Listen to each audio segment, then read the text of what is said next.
Hello అండి, మిగిలిన ముద్దపప్పుతోటి టేస్టీగా సాంబారు చేసేసుకుందాం. అది ఎలాగో చూసేద్దాం. ఫస్ట్ నేను దీనికోసం ముద్దపప్పుని తీసుకొని పక్కన పెట్టుకుంటున్నాను. ఆ తర్వాత రుచికి సరిపడా చింతపండు తీసుకొని నానబెట్టుకోవాలి. ఇంకోవైపు ఒక బౌల్ తీసుకొని అందులో తాలింపు గింజలన్నీ వేసేసుకోవాలండి. వేసేసుకున్న తర్వాత అందులోనే పొడవుగా కట్ చేసుకున్న ఒక ఆనియన్ వేసుకుంటున్నాను. 2 రెబ్బల కరివేపాకుని అందులో వేయాలి. ఆ తర్వాత 2 ఎండుమిర్చిని కట్ చేసి వేసుకుంటున్నాను. ఇవన్నీ వేసాక అందులో సరిపడా ఆయిల్ని వేసుకొని పక్కన పెట్టేసుకోవాలి. ఇవన్నీ రెడీ చేసుకోవడం వల్ల మనకు చాలా ఈజీగా అయిపోతుంది. ఈలోపు చింతపండు నానిపోతుంది.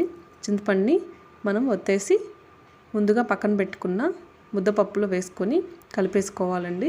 ఇవన్నీ రెడీ చేసుకుంటే మనకు సాంబార్ అనేది చాలా క్విక్గా రెడీ అయిపోతుంది.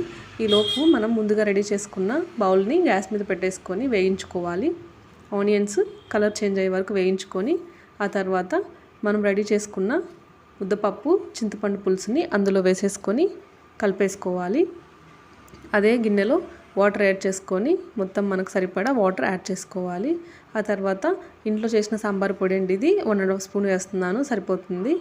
ఇంకా ముద్దపప్పులో ఆల్రెడీ సాల్ట్ ఉంటుంది కాబట్టి మనం చూసుకొని సాల్ట్ వేసుకోవాలి. ఇంకా 1 స్పూన్ కారం వేస్తున్నాను. ఇవన్నీ కలిసేలాగా బాగా కలిపేసుకొని టేస్ట్ కోసం కొంచెం బెల్లం వేస్తున్నాను. ఇది మిస్ చేయొద్దు, చాలా బాగుంటుంది టేస్ట్.